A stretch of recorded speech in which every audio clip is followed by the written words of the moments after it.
Alors, nous sommes maintenant avec Christophe Sautin, qui est responsable scientifique des programmes d'exploration du système solaire au JPL de la NASA, en étant français, n'est-ce pas?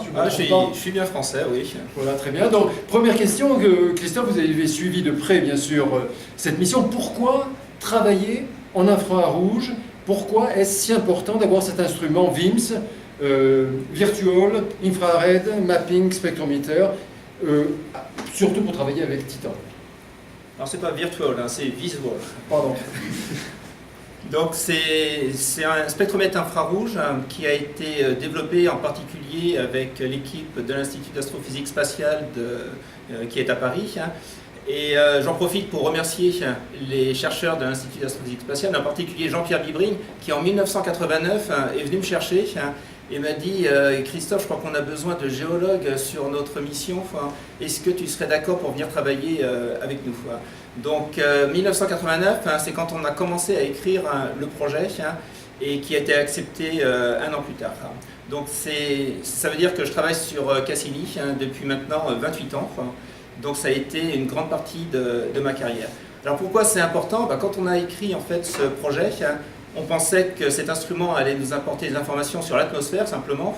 Et au cours du développement, on s'est rendu compte qu'on pouvait observer la surface de Titan dans l'infrarouge, ce qui nous a permis d'obtenir des cartes de la surface de Titan dans différents types de longueurs d'onde et d'avoir des informations sur la composition de la surface.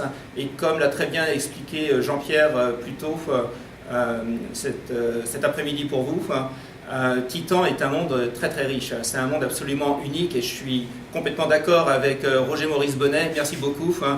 Si on doit retourner quelque part dans le système solaire, c'est bien sûr sur Titan qu'il faut aller. Christophe, sur des programmes comme Cassini-Huygens qui s'étalent sur des décennies et donc des générations, comment transmettons, assure-t-on la transmission du savoir-faire d'une génération à l'autre? Alors ça c'est une question qui est extrêmement importante. J'ai parlé de 28 ans pour Titan.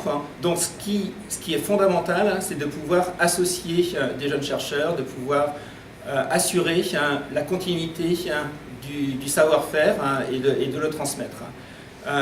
Je me souviens qu'en 2004, donc c'était l'année où Cassini s'est mise en orbite autour de Saturne.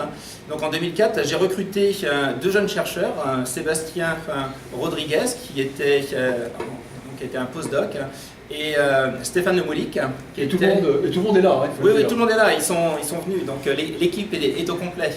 Donc en 2004, je les avais recrutés pour préparer l'interprétation du premier passage de Cassini près de Titan.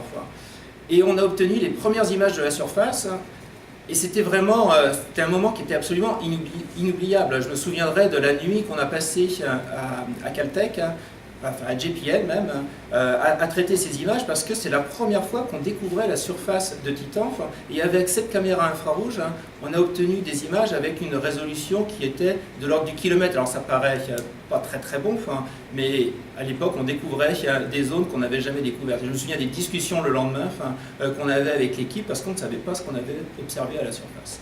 On ne pensait pas que c'était aussi important. Donc c'est important d'avoir ces jeunes chercheurs qui m'avaient développé le code qui nous a permis de voir ces images. Et ensuite, ces jeunes chercheurs, ils ont eux aussi embauché d'autres plus jeunes chercheurs. Et donc, on a présent ici deux étudiants, un qui a travaillé avec Stéphane Lemolik et une autre, qui va commencer sa thèse sur Titan aussi, avec Sébastien Rodriguez. Merci beaucoup, Christophe.